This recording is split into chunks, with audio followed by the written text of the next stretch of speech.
हम फ्रांस के इतिहास के सबसे शानदार दौर में जी रहे हैं। तुम यहाँ कब आई? दुनिया के मेले के आयोजन के दौरान पेरिस तब कुछ अलग था। सुबह जैसी संकीर्णता थी, पर फिर भी वो अपने आप को दुनिया का केंद्र मानता था। होटल एलिसे पैलेस के महंगे कमरे की खिड़की से दोपहर की धूप छनकर आ रही थी। हम फ्रांस की उत्कृष्ट वस्तुओं से घिरे थे। शैंपेन, अफसंतीन, चॉकलेट, चीज़ और ताज़ा चुने फूलों की महक। बाहर मुझे वो विशाल मीनार नज़र आ रही थी जिसके साथ अब उसके निर्माता का नाम जुड़ चुका था, आईफेल। उसने भी लोहे की उस आकृति पर अपनी नज़र डाली। इसे मेले के बाद तक खड़े रहने के लिए नहीं बनाया गया है। आशा है शीघ्र ही इस दैत्याकार मीनार को तोड़ने की योजना तैयार कर ली जाएगी। मैं चाहती तो उसकी बात से सहमत ना होती, पर वो फिर बहस करता और जीत ही जाता। सो मैं चुप रही और वो अपने देश की बेलें इपॉक के बारे में बात करने लगा। औद्योगिक उत्पाद तिगुना हो गया था। कृषि में अब मशीनों का प्रयोग हो रहा था जो अकेले ही 10 लोगों जितना काम करने में सक्षम थी। दुकानों में चहल पहल बढ़ गई थी और फैशन पूरी तरह बदल चुका है। यह सुनकर मुझे बहुत खुशी हुई, क्योंकि अब मेरे पास साल में कम से कम 2 बार कपड़ों की खरीदारी करने का बहाना था। तुमने ध्यान दिया कि अब खाने का स्वाद भी पहले से अच्छा हो गया है? मुझे भी ऐसा ही लगा था, पर इस बात से मैं अधिक खुश नहीं था, क्योंकि मेरा वज़न बढ़ना शुरू हो गया था। राष्ट्रपति ने मुझे बताया कि सड़कों पर साइकिलों की संख्या में भी वृद्धि हुई है। जहां पिछली सदी के अंत में 375 375,000 थी, वहीं आज 30 लाख से अधिक है। घरों में पानी और गैस की आपूर्ति है और लोग छुट्टियों के दूर दूर तक यात्रा कर सकते हैं। कॉफ़ी की खपत चौगुनी हो गई है और अब लोग बिना बेकरी के सामान कतार लगाए जब चाहे ब्रेड आराम से खरीद सकते हैं। यह भाषण वो क्यों दे रहा था? अब समय था जम्हाई लेते हुए वापस मूर्ख औरत के चरित्र में लौटने का। एडोल्फ मेशिमी भूतपूर्व युद्ध मंत्री और अब नेशनल असेंबली में डिप्टी बिस्तर से उठा और अपने कपड़े पहनने लगा। उसने सारे तमगे और मेडल लगाते हुए उसकी अपनी पुरानी बटालियन में मीटिंग थी और वहाँ वो एक आम नागरिक की तरह तो जा नहीं सकता था। यूँ तो हम अंग्रेज़ों से घृणा करते हैं, पर एक बात में वो बिल्कुल सही हैं। युद्ध के लिए चुपचाप वो भद्दी सी खाकी वर्दी पहने हुए जाना, दूसरी तरफ हमें मारना भी सज धज कर है।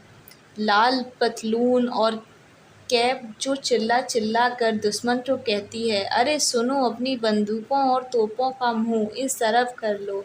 हमें दिखाई नहीं दे रहे क्या? हम दिखाई नहीं दे रहे क्या? अपने चुटकुलों पर वो स्वयं ही हंसने लगा। उसे खुश करने के लिए मैं भी हंस पड़ी। मैंने बहुत पहले ही स्वयं को इस भ्रम से आज़ाद कर लिया था कि जो मैं हूँ उस कारण कोई मुझे प्रेम करेगा, और अब साफ अंतरात्मा के साथ मैं फूल, झूठी प्रशंसा और पैसा स्वीकार कर लिया करती थी, और यही मेरे अहम और मेरी नकली पहचान की खुराक बन जाते थे। यह तो तय था कि मैं अपनी कब्र के बिना प्रेम को जाने ही चली जाऊंगी, पर इससे क्या अंतर पड़ता था? मेरे लिए प्रेम और प्रभाव दोनों ही एक जैसे थे। हालांकि मैं इतनी भी मूर्ख नहीं थी कि यह बात दूसरों को पता लगने दूँ। मैं मेशिमी की ओर बढ़ी और उसे गाल पर एक चुंबन दे दिया। उसके गालों पर भी मेरे भागे पति के जैसे ही बड़े बड़े मूंछें थीं। उसने 10,000 फ्रैंक डालकर एक मोटा लिफाफा टेबल पर रख दिया। मुझे गलत मत समझना मैड मोशेल, क्योंकि मैं अभी देश की प्रगति की बातें कर रहा था। इसलिए मेरा मानना है कि अब उपभोक्ता की मदद करने का समय है। मैं एक अफ़सर हूँ जो कमाता तो बहुत है मगर खर्च कम करता है, इसलिए मुझे कुछ योगदान देना आवश्यक है खपत को बढ़ावा देने के लिए।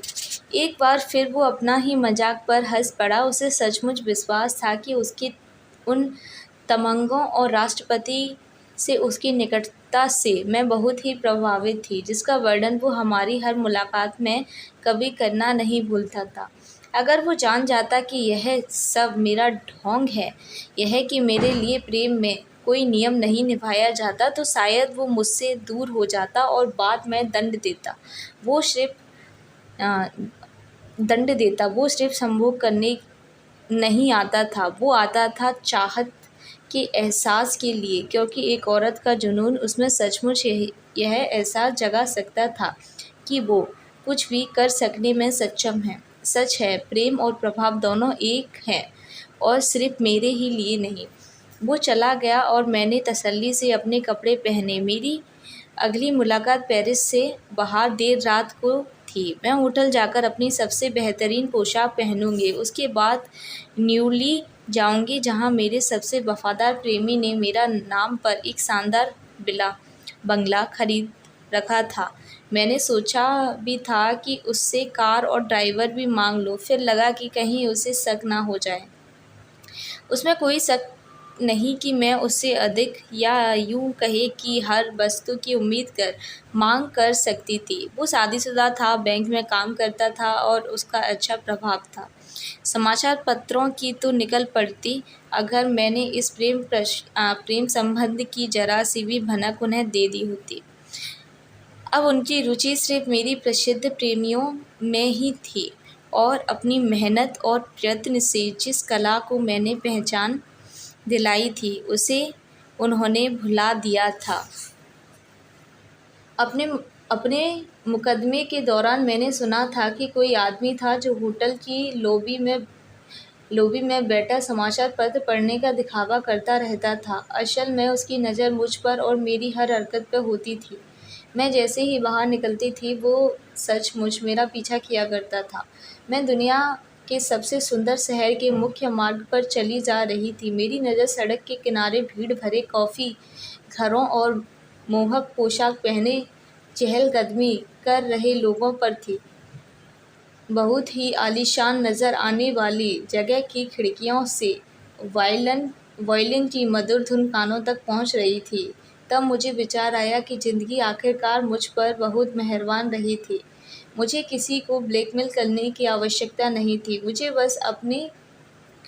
बस अपने उन उपहार को संभालने की आवश्यकता थी जो मुझे मेरे प्रेमियों ने दिए थे, और इसी से मेरा बुढ़ापा चैन से कट सकता था। इसके अलावा अगर मैंने किसी ऐसे आदमी के बारे में जिसके साथ मैं सो चुकी हूँ एक शब्द भी उगला, तो बाकी सब राज के खुल जाने और ब्लैकमेल के डर से भाग खड़े होंगे। मेरा इरादा था अपने बैंक में काम करने वाले मित्र के उस बंगले पर जाने का, जिसे उसने अपनी उम्र की सुनहरी साँझ के लिए बनाया था, मगर बेचारा पहले ही बूढ़ा हो चुका था, पर मानने को तैयार नहीं था। मैं वहाँ 2-3 दिन रहूँगी, घुड़सवारी करूँगी और रविवार तक पेरिस लौट आऊँगी, जहाँ मैं सीधा लोग सैम रेसकोर्स जाकर अपने उन सब जलने वालों और प्रशंसकों को जता दूँगी कि मैं एक बेहतरीन घुड़सवार थी। पर क्यों न रात होने से पहले एक कप कैमोमाइल की चाय का आनंद लिया जाए। मैं एक कॉफ़ी घर में बाहर बैठ गई और लोग उस चेहरे और बदन को ढूंढने लगे जो पूरे शहर के पोस्टरों पर लगा था। मैं ख़यालों में डूबी होने का दिखावा करती ऐसी अदा में बैठी रही मानो कोई ऐसा जिसके पास करने को बहुत से और आवश्यक काम थे। इससे पहले कि मैं अपने लिए कुछ मंगवा पाती, एक आदमी मेरे पास आकर मेरी खूबसूरती की प्रशंसा करने लगा। मैंने अपने उचाट अंदाज और रूखी मुस्कान के साथ उसे धन्यवाद कहा और दूसरी तरफ देखने लगी, पर वो आदमी वहाँ से नहीं हिला। कॉफ़ी का एक बढ़िया कप दिन भर की थकान उतार देगा। मैंने कोई उत्तर नहीं दिया। उसने एक वेटर को संकेत से बुलाकर मेरा ऑर्डर लेने को कहा। कृपया एक कैमोमाइल चाय ले आइए, मैंने वेटर से कहा। उस आदमी के फ्रेंच भाषा बोलने के तरीके में ऐसा भारीपन था जो हॉलैंड या जर्मनी का प्रतीत होता था। उसने मुस्कुराकर अपने टॉप के किनारे को इस तरह छुआ मानो विदा ले रहा हो, जबकि वो मेरा अभिवादन कर रहा था। उसने मुझसे पूछा कि अगर वो वहाँ बैठ जाए तो मुझे कोई आपत्ति तो नहीं। मैंने कहा, हाँ मुझे आपत्ति है, मैं अकेला रहना अधिक पसंद करूँगी। माता हरी जैसी औरत कभी अकेली नहीं होती। उस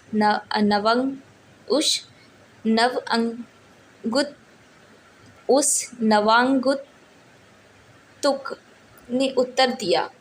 इस हकीकत ने कि वो मुझे पहचानता है एक ऐसा एहसास जगा दिया जो ऐसी बात जानकर हर व्यक्ति में जग उठता है, घमंड।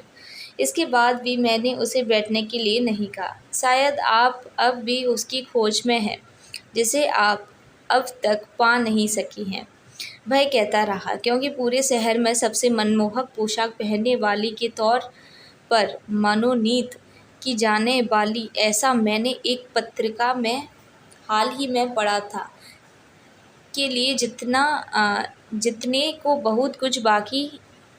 को बहुत कुछ बाकी नहीं रह जाता। मैं ठीक कह रहा हूँ ना?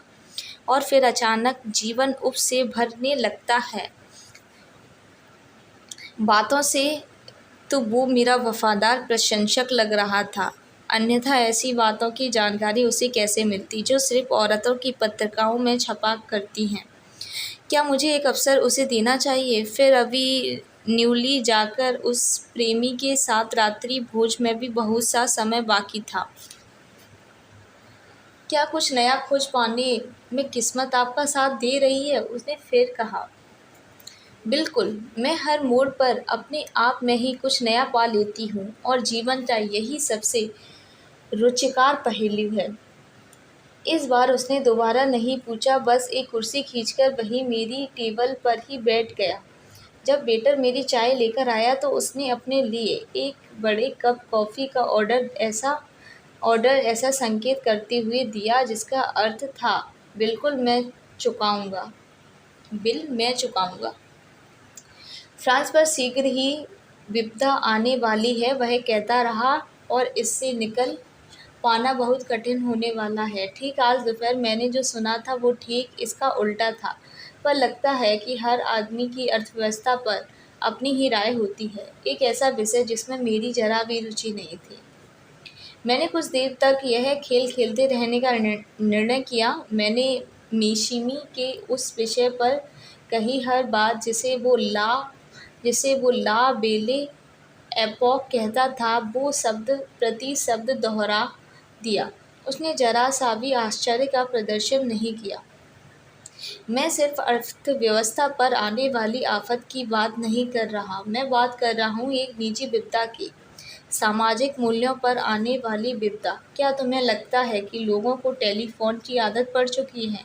इस आविष्कार को अमेरिकी दुनिया के मेले में दिखाने पेरिस लाए थे और अब यूरोप में हर जगह यह नज़र आता है।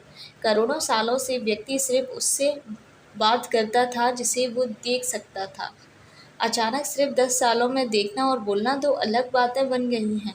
हमें लगता है कि हमें इसकी आदत पड़ जाएगी, पर हमें इस बात का एहसास नहीं हो रहा कि इसका हम पर कितना ठोस असर पड़ने वाला है। हमारे शरीर को इस सब की आदत बिल्कुल नहीं है।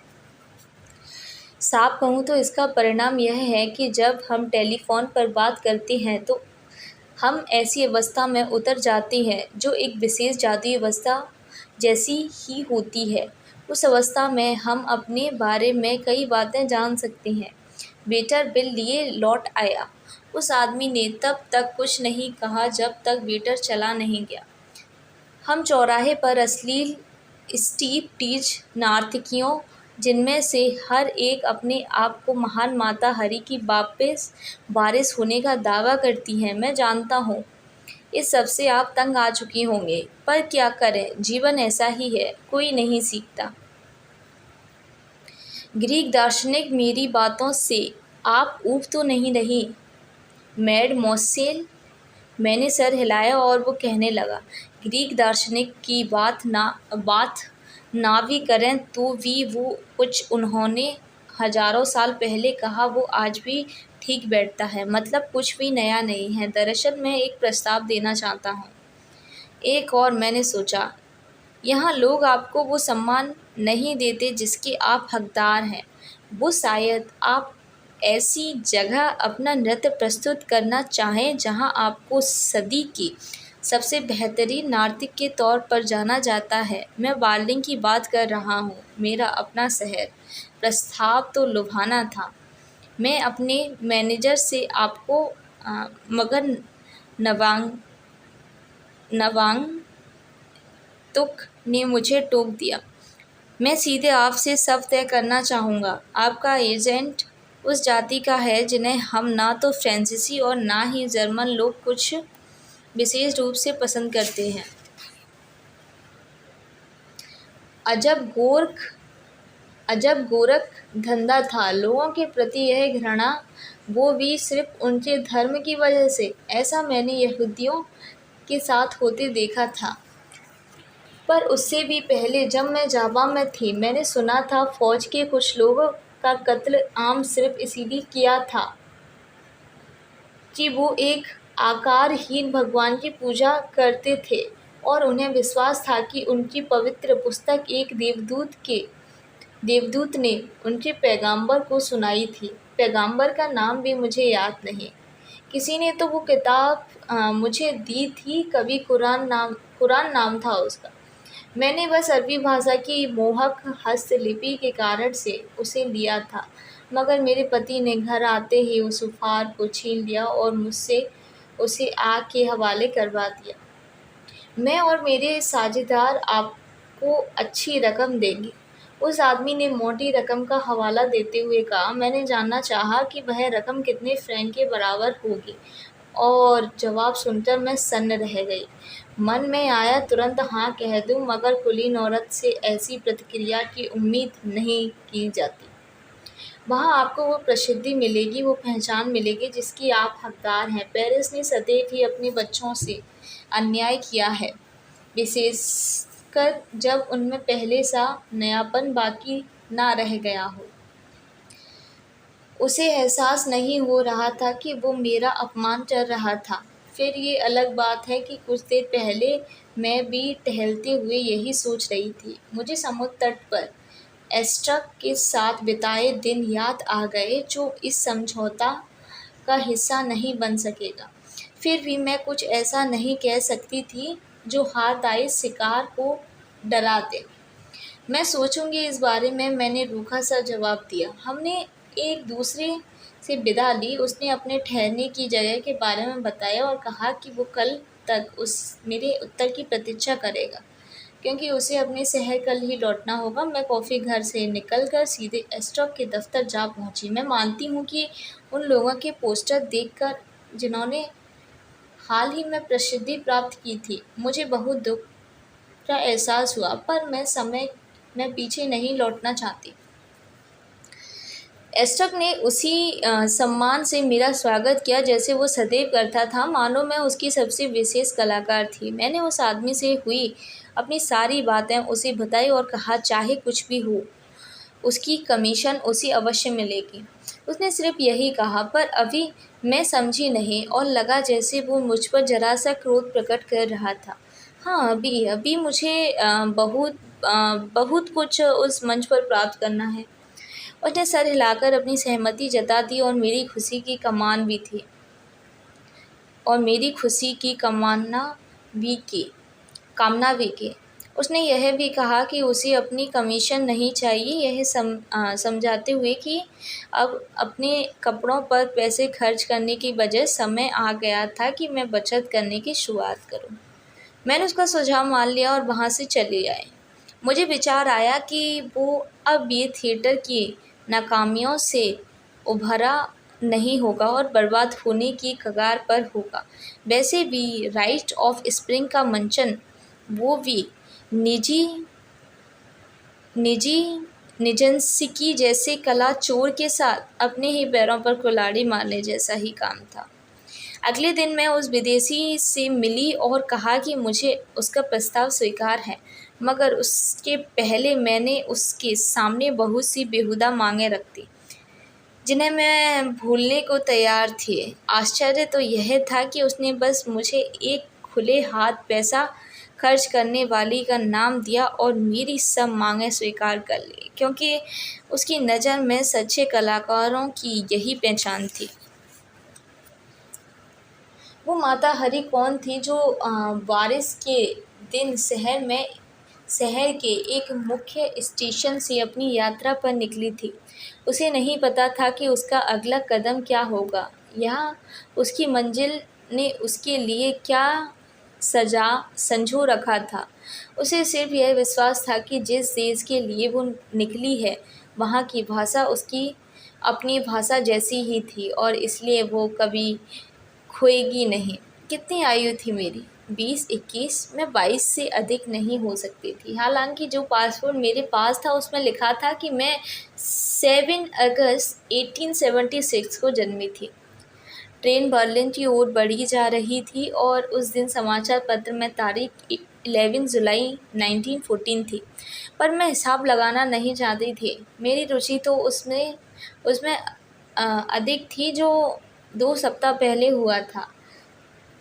सरायोव में हुआ वो क्रूर हमला जिसमें आर्क ड्यूक फर्डिनांड की उनकी सुंदर पत्नी समेत मौत हो गई। उनकी पत्नी का अपराध बस इतना था कि वो उस पल अपने पति के साथ थी जब एक पागल विद्रोही ने उन पर गोलियां की बौछार की थी।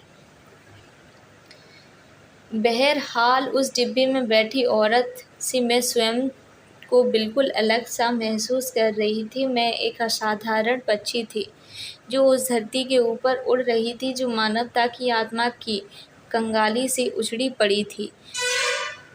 मैं बत्तखों के बीच एक हंस थी जो अनजान भय के डर से बढ़ना नहीं चाहती थी। मैंने अपने आसपास बैठे वैवाहिक जोड़ों को देखा और अपने आप को बिल्कुल असुरक्षित महसूस करने लगी। मेरे इर्द गिर्द कई पुरुष थे, पर मैं वहाँ एकदम अकेली थी। मेरा हाथ थामने वाला कोई नहीं था। यह सच है कि मैंने कई प्रस्ताव ठुकराए थे। मैं अपना अनुभव प्राप्त कर चुकी थी। किसी ऐसे के लिए तड़पना जो आपके लायक ही ना हो, घर की कथित सुरक्षा पाने के कारण अपने तन को बेचना, इस जीवन के लिए बहुत था और मैं यह सब दोहराना नहीं चाहती थी। मेरे पास बैठा आदमी फ्रेंच ओलाव खिड़की से बाहर देखता कुछ परेशान नजर आ रहा था। मैंने उससे कारण जानना चाहा, पर उसने उत्तर नहीं दिया। अब जबकि मैं उसके अधीन थी, उसे मेरी किसी भी प्रश्न का उत्तर देने की आवश्यकता नहीं थी। मुझे बस नृत्य और नृत्य ही करते रहना था, फिर चाहे अब मेरे शरीर में पहले जैसी लचक न बची हो, मगर थोड़े अभ्यास से और अपनी घुड़सवारी के जुनून की वजह से मुझे यकीन है कि मैं प्रीमियर मुख्य प्रदर्शन के लिए समय पर तैयार हो जाऊंगी। फ्रांस में अब मेरी रुचि नहीं रह गई थी। उसने मुझे जो बेहतरीन था वो निचोड़कर मुझे दूर छिटक दिया था और रूसी कलाकारों का उन्हें जो पुर्तगाल, नर्वों, स्पेन से थे प्राथमिकता देने लगा था। ये सब वही सब तरीके दोहरा रहे थे जिन्हें वहाँ पहुँचकर सबसे पहले मैंने इस्तेमाल किया था। अपने देश का कुछ अनोखा नृत्य प्रदर्शन करो और फ्रांसीसियाँ जो सदैव नए के लिए उत्सुक रहते थे, उस पर विश्वास कर उसे पसंद करने लगेंगे, चाहे कुछ समय के लिए ही सही, पर करेंगे अवश्य। ट्रेन धड़धड़ाती हुई जर्मनी में दाखिल हुई। मैंने पश्चिमी मोर्चे पर जाते हुए सैनिकों को देखा, बटालियन दर बटालियन विशाल मशीन गनें और तोपें जिन्हें घोड़े खींच रहे थे। मैंने फिर बात करने की कोशिश की, क्या चल रहा है? मुझे उससे बस एक रहस्यमय सा उत्तर मिला, जो भी चल रहा है, पर तुमसे मैं यह जानना चाहता हूँ कि तुम हमारी सहायता करोगी या नहीं। आजकल कलाकारों का बहुत महत्व है। युद्ध के बारे में तो वो बात कर नहीं रहा था, क्योंकि अब तक ऐसा कुछ छपा नहीं था। फ्रांस के समाचार पत्र नवीनतम सलोन की गपशप या किस रसोइये से सरकारी तमगा छीन लिया गया, बस यही सब छापने में व्यस्त थे। हालांकि हमारे देश एक दूसरे से घृणा करते थे, यह सब मामूली बात थी। जब कोई देश दुनिया में सबसे महत्वपूर्ण बन जाता है तो उसकी कीमत तो चुकानी ही पड़ती है। इंग्लैंड का साम्राज्य था जहां सूरज कभी अस्त नहीं होता था, लेकिन किसी से भी पूछ लो कि वो कौन सा शहर देखना पसंद करेगा, लंदन या पेरिस, इसमें मुझे कोई शक नहीं कि उसका उत्तर होगा साइन नदी के दोनों ओर बसा शहर। उसके आलीशान चर्च, थिएटर, बुटीक, चित्रकार, संगीतकार और ज़रा ज़्यादा दिलेर दुनिया भर में मशहूर कैबरे जैसे फॉलिस, वर्जरे, मूले रूज, लीडो, यह था पेरिस। किसी को बस यह जानने की आवश्यकता थी कि अधिक खास क्या है, टावर पर लगी नीरस घड़ी और एक सम्राट जो जनता के बीच कभी नहीं आता, या फिर एक विशाल लोहे की मीनार जो दुनिया में सबसे बड़ी थी और यूरोप में अपने निर्माता गुस्ताव आइफेल के नाम से प्रसिद्ध होती जा रही थी, या फिर आर्क डे ट्राइओम्फ या सेम्स एलिसी जैसे स्मारकों की बात करें जो अपने आप में अनमोल हैं, तो इंग्लैंड की फ्रांस से उठ कर घृणा करता था, पर अपने युद्धपोत तैयार करने का यह कारण तो नहीं हो सकता। खैर, ट्रेन जर्मनी की धरती से गुजरती जा रही थी और फौजी दस्ते बड़ी संख्या में पश्चिमी की ओर बढ़े जा रहे थे। मैंने फ्रेंच से फिर पूछा और फिर उससे वही रहस्यमय सा उत्तर ही मिला, मैं मदद करने को तैयार हूँ, मैंने कहा, पर मैं बिना यह जाने कि वजह क्या है भला क्या मदद कर सकती हूँ। पहली बार उसने अपनी नज़रें खिड़की से हटाकर मेरी ओर देखा। मैं भी नहीं जानता, मुझे तो तुम्हें बर्लिन लाने की राजी करने भेजा गया था, ताकि हमारे राज्य के लोगों के सामने नृत्य प्रदर्शन कर सको। फिर किसी दिन, मुझे तारीख का पता नहीं, तुम विदेश मंत्रालय भेजी जाओगी। वहाँ काम करने वाला तुम्हारा एक प्रशंसक है जिसने मुझे तुम्हें ले आने के लिए पैसे दिए थे। हालांकि तुम सबसे महंगे कलाकारों में से एक हो जिनसे मैं अब तक मिला हूँ। आशा करता हूँ कि यह खतरा बेकार नहीं जाएगा।